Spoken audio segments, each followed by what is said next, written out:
普儀眼鏡店的老闆邱子傑舉辦了勞力士鐘錶展，這個活動隆重而盛大，不只是邀請了鐘錶界的同行的參與，少不了的還有邱子傑夫婦的好友。邱子傑夫婦在香港社交圈內人脈極廣，不只是在娛樂圈，在名流圈內都享負盛名。他們舉辦展覽活動，少不了要靠這些名流明星好友現身捧場，就連劉鑾雄也攜家帶口地現身。有意思的是，與劉鑾雄同場的還有他的前任關之琳，兩人都是邱子傑夫婦的好友，不約而同出席同一個活動，當然也只是同場，而沒有同腔。劉鑾雄是邱子傑的好友，兩人算是忘年之交，相差了幾十歲，依然能夠成為無話不說的朋友。可見邱子傑在社交方面有其過人之處。如今朋友舉辦盛大的鐘錶展，劉鑾雄也給足面子出席捧場。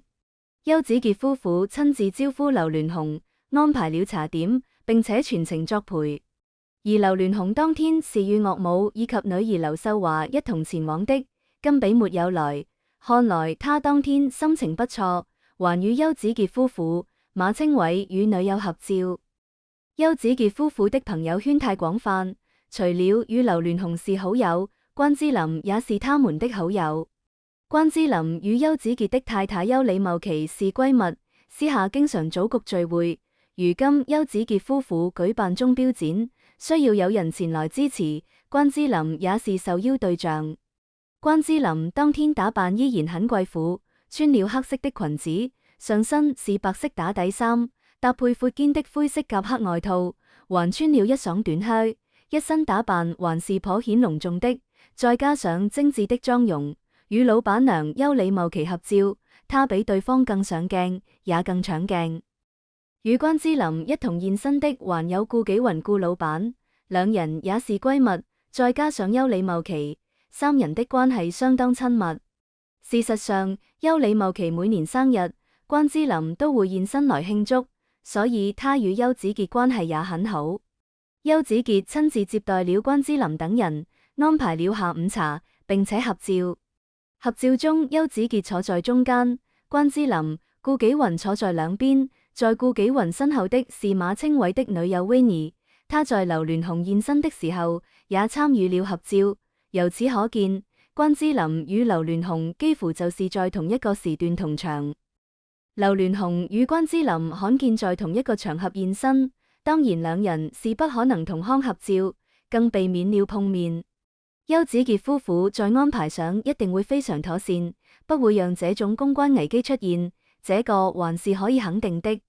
而且無論是劉鑾雄還是關之琳，想必在出席活動之前也會了解清楚有什麼人參加，為了避免尷尬，在場合時段上都會完美錯開。只不過兩人現身在同一個場合，這個情況還是非常罕見的。關之琳與劉鑾雄的關係是過去式的情侶，那也是幾十年前的事情，兩人之間並沒有真正意義上的糾葛。兩人曾經是情侶，在90年代初期，即是1992年的時候，當時風流倜儻的劉鑾雄在探班的時候被關之琳的美貌所吸引，之後就展開了追求。為了追求關之琳，劉鑾雄出手闊綽，又是送樓，又是送車、送珠寶，其中以公司的名義買入了760萬的豪宅送給對方。不過兩人還是分手了。沒想到分手後致命的謠言一直流傳，直到2024年，劉鑾雄召開記者會澄清了這件事，還稱如果當年做了謠言中的事情，斷子絕孫。所以兩人之間沒有所謂的情仇恩怨，只是避免尷尬，引起話題，不會再往來碰面。回頭來說，關之琳當天不只是與劉鑾雄這位前任同場，另一位前任也在場。就是 Winnie 的男友馬清偉。馬清偉是大生銀行的後人，在80年代末期與關之琳有過一段短暫的情感交集，這也是關之琳不願意再提及的往事，所以後來關之琳也避免與馬清偉碰面。不過在這個場子中，馬清偉也來了，帶着現任女友 Winnie 來了，Winnie 倒也無所謂，還大方與關之琳合照。本來他與關之琳也沒有情感上的糾葛與交集，兩人私下還是好友。在 Winnie 與關之琳的合照中，馬清偉沒有出鏡，他只出現在了與劉鑾雄的合照中。只能說邱子傑組辦的這個活動，串起的人物關係真是微妙。在寸土寸金的香港，關之琳的居所堪稱傳奇。這座價值1.5億港幣的半山豪宅，佔地3000平方米，坐擁維多利亞港無敵海景。風水大師李居明曾專程造訪，稱其為香港龍脈上的風水寶地。關之琳的日常生活精緻如畫，清晨起床先享用簡單早餐，2個荷包蛋、3片培根加少許土豆，配一杯醒神咖啡。上午換一套舒適衣服，坐在灑滿陽光的沙發上看書。午前牽着愛犬在山間散步，呼吸新鮮空氣。下午在家中健身房運動，維持苗條身材。夜幕降臨時，一邊插花一邊欣賞維港夜景。最令人咋舌的是他對精緻的追求，一天換5套衣服，從晨間休閒裝到下午運動服，再到晚間家居服，每一刻都保持着完美形象。當同齡人在跳廣場舞時，他可能在阿爾卑斯滑雪。18歲初入演藝圈，他便與模特兼演員文比德相戀，但2年後便移情金融大亨黃國英。不顧父親已死相逼，19歲的他執意嫁給了大他16歲的黃國英，這段婚姻僅維持數月便告終。1985年，他與地產大亨馬清偉的緋聞轟動全港。當時馬清偉尚有家室，妻子正是《新白娘子傳奇》中飾演小青的陳美琪。關之琳因此被輿論貼上知三當三的標籤3。此後，他與富豪劉鑾雄長達7年的戀情，更成為香港娛樂圈的傳奇故事。然而，關之琳絕非只會依附豪門的花瓶，他從小經濟拮據，深知金錢才是真正的安全感來源。在演藝事業巔峰期，他便開始佈局投資。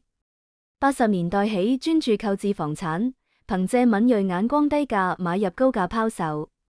2007年精準投資美國房產，如今租金收入驚人。收藏頂尖珠寶，60歲生日時豪捐51件估值超5億的珠寶做慈善。我不缺追求者，從來不主動出擊。關之琳曾如此評價自己的感情觀。當記者問及對插足婚姻的看法時，他更直言：誰賺錢還不是得交學費。在一場活動中，部分媒體發佈了他容光煥發的照片，稱讚其凍齡有術。然而另一家媒體卻曝光了未修圖版本，眼袋下垂，皮膚鬆弛，站在合影邊緣。更令人玩味的是，他在現場被拍到穿厚外套熱到冒汗的困態，與短視頻中一天換5套衣服的精緻形象形成鮮明對比。困擾關之琳30年的高爾夫球事件在2023年迎來轉折。71歲的劉鑾雄罕見召開記者會，為當年轟動一時的傳聞闢謠。這場遲來的澄清，終於為關之琳洗刷了多年污名。當被問及與小鮮肉男友的緋聞時，他淡然表示：反正很難找到真愛，不如找個帥氣的男友陪伴，錢乃身外之物。及時享受當下就好了。關之琳的情感結局也耐人尋味。2015年，53歲的他突然宣布：我們不是分手是離婚，揭開了與富商陳泰銘的隱婚秘事。當時有評論犀利指出，以53歲的年紀離婚，才是最令人驚駭的地方。但關之琳對此毫不在意。他在採訪中表示：某些人並非對你忠誠，而只是有求於你，當需求改變時，忠心也跟着變了。離婚後，他更在社交媒體發文，人們覺得最痛苦的是失去所愛，但事實上最痛苦的是，因為太愛對方而失去自我。